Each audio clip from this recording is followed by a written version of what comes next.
Elia, Elia, Elia, Elia, Elia, Elia. J'attendrai, j'attendrai jusqu'à ce que ta gloire descende. J'attendrai, j'attendrai jusqu'à ce que ta gloire descende. Jésus-Christ, Jésus-Christ, Jésus-Christ, Jésus-Christ, oh Jésus-Christ, Jésus-Christ, Jésus-Christ, Jésus-Christ. Marc chapitre 10. Marc chapitre 10, nous sommes debout. On lit du verset 28 au verset 31. Évangile selon Marc, chapitre 10, verset 28 à 31. Si tu es là, tu dis Amen. Je n'ai pas bien entendu ton Amen. Amen. Je n'entends rien. Amen. Voilà. C'est le vivant qui vous le semble. Le verset 28, je lis et vous le 29e. Marc 10, il est écrit. Pierre se mit à lui dire, voici nous avons tout quitté et nous t'avons suivi. Jésus répondit, je vous le dis en vérité, il n'est personne qui, ayant quitté à cause de moi et à cause de la bonne nouvelle, sa maison, ses frères, ou ses sœurs, ou sa mère, ou son père, ou ses enfants, ou ses terres. Je reçois au centuple, présentement dans ce siècle-ci, des maisons, des frères, des sœurs, des mères, des enfants et des terres, et avec des persécutions. Et dans le siècle à venir, la vie éternelle. Plusieurs des premiers seront les derniers, et plusieurs des derniers seront les premiers. Seigneur, en tes mains, je m'abandonne. Je diminue et que tu croisses. Parle par ma personne. Au nom de Jésus. Amen. Assieds-toi dans les lieux seuls.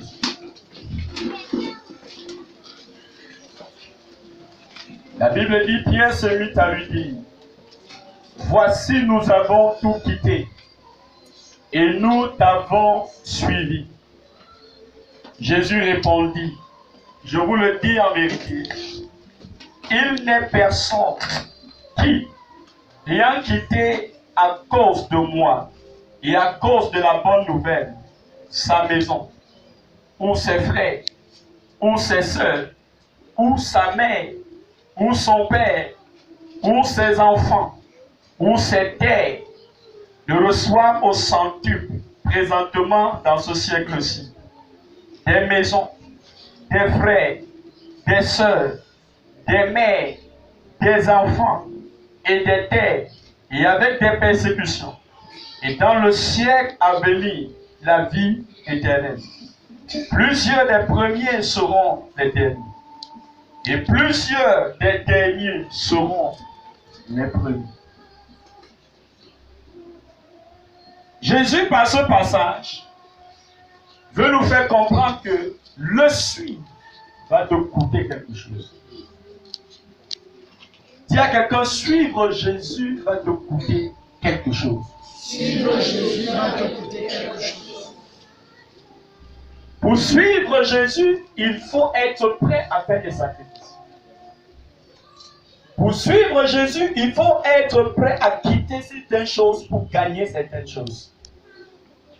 Amen. Amen. Jésus dit plusieurs des premiers seront des derniers. Et plusieurs des derniers seront les premiers. Pourquoi Pierre pose la question? Parce que Jésus marchait un jour. Et un jeune homme riche l'a rencontré.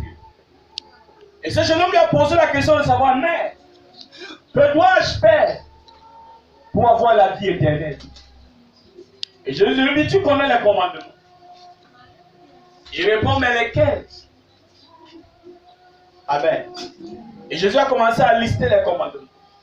Il dit, mais c'est j'ai observé tous ces commandements dès ma jeunesse. La Bible dit que Jésus les a regardés les mains. Il lui dit, il te manque une chose. Il te manque une chose. Va et vends ce que tu as. Distribue-le aux pauvres. Ensuite, viens et suis-moi. Et tu auras un trésor au ciel. Et la Bible déclare, le jeune homme qui était nanti de beaucoup de biens et qui ne voulait pas avoir de trésor au ciel, voulait avoir des trésors que sur cette terre, s'est retourné tout triste. Et Jésus a dit qu'il est difficile aux riches d'entrer dans le royaume des cieux. Le plus facile à un chameau de passer par le trou d'une aiguille qu'à un riche d'entrer dans le royaume des cieux. Lorsqu'il a dit ça, cela a scandalisé Pierre. Parce que pour Pierre, servir Dieu, c'était synonyme de richesse. Servir Dieu, c'était avoir tous les trésors de la terre. Et Pierre dit à Jésus, mais Seigneur, si les riches entrent difficilement dans le royaume des cieux, nous qui te suivons, quelle sera notre part? Quel sera notre héritage? Qu'est-ce que nous gagnons à marcher derrière toi? Et Jésus te lui dit, Pierre, il n'y a personne. Amen. Parce que Pierre dit à Jésus, Seigneur, souviens-toi que j'ai tout quitté. Il ne dit même pas j'ai. Il dit, nous avons tout quitté. Nous avons tout abandonné pour te suivre. Pose-toi la question ce matin. Qu'as-tu abandonné pour suivre Jésus? Qu'as-tu abandonné pour suivre Jésus? Personne ne suit Jésus sans avoir abandonné quelque chose. Personne ne peut prétendre suivre Jésus en gardant tout avec lui. Si les premiers disciples, la condition pour suivre Jésus, c'était qu'ils ont tout abandonné. Si toi tu gardes tout, ne pense pas que tu vas le suivre. Il ne pense même pas que tu es en train de le suivre. Tu es en train de suivre autre chose, sauf Jésus-Christ. Ce matin, la salle est dit, parce que je n'étais pas là en semaine. Qui est-ce qu'on suit? Est-ce moi ou Jésus qu'on suit? Amen. Nous avons tout quitté et nous t'avons suivi.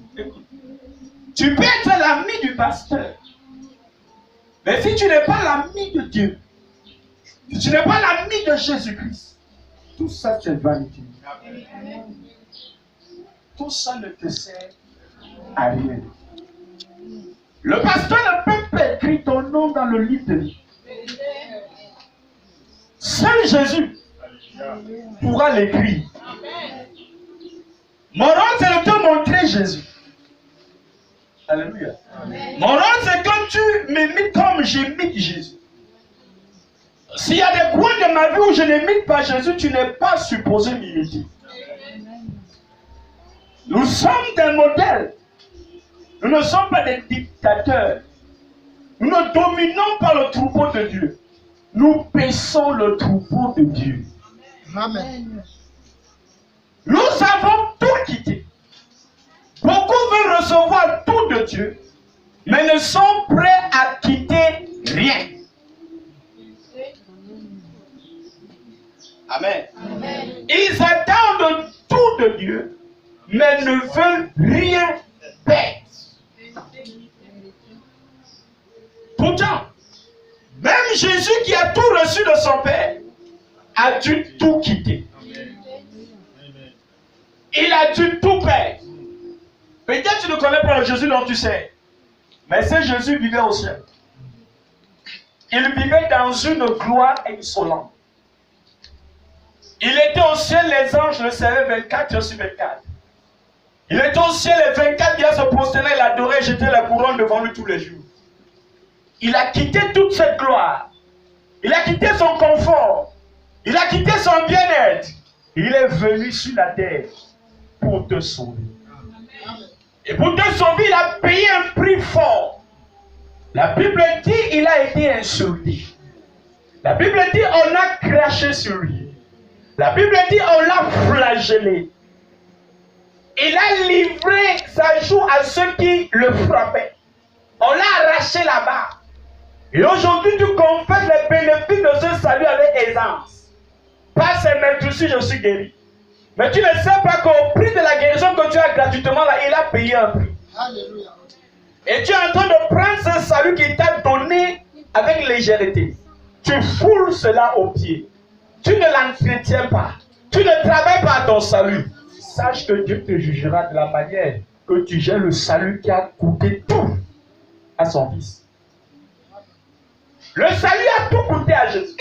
Mais toi, tu ne veux pas que le salut te coûte un centime. Amen.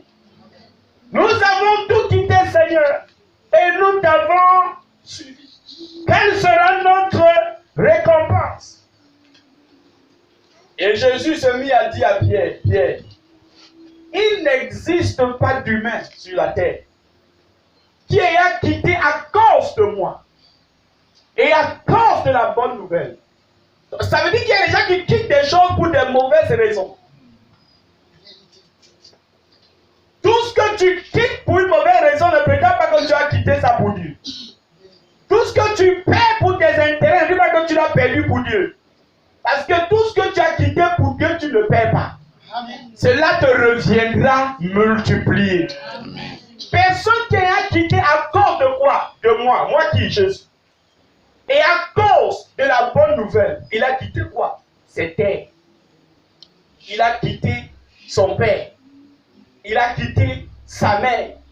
Il a quitté ses frères. Il a quitté ses soeurs. Il a quitté ses amis. Il a quitté ses biens. Jésus dit, une pareille personne recevra dans ce siècle-ci, pas un père. Il a quitté un père, mais il reçoit des pères. Il a quitté une mère, mais il reçoit des mères. Il a quitté une sœur, il reçoit des sœurs. Il a quitté un seul frère, il reçoit des frères. Il a quitté un terrain, et Jésus multiplie, lui donne des terrains. Il n'avait pas la vie lorsqu'il quittait toutes ces choses. Jésus lui promet, en plus de ça, il lui donnera la vie éternelle. Amen. Alléluia. Et il ajoute quelque chose qu'on n'avait pas entendre. Des persécutions aussi. Dans ce siècle-ci. Parce que ceux qui n'auront rien quitté vont persécuter celui qui a tout quitté. Ceux qui vivent selon la chair vont persécuter celui-là qui vit selon l'esprit. J'ai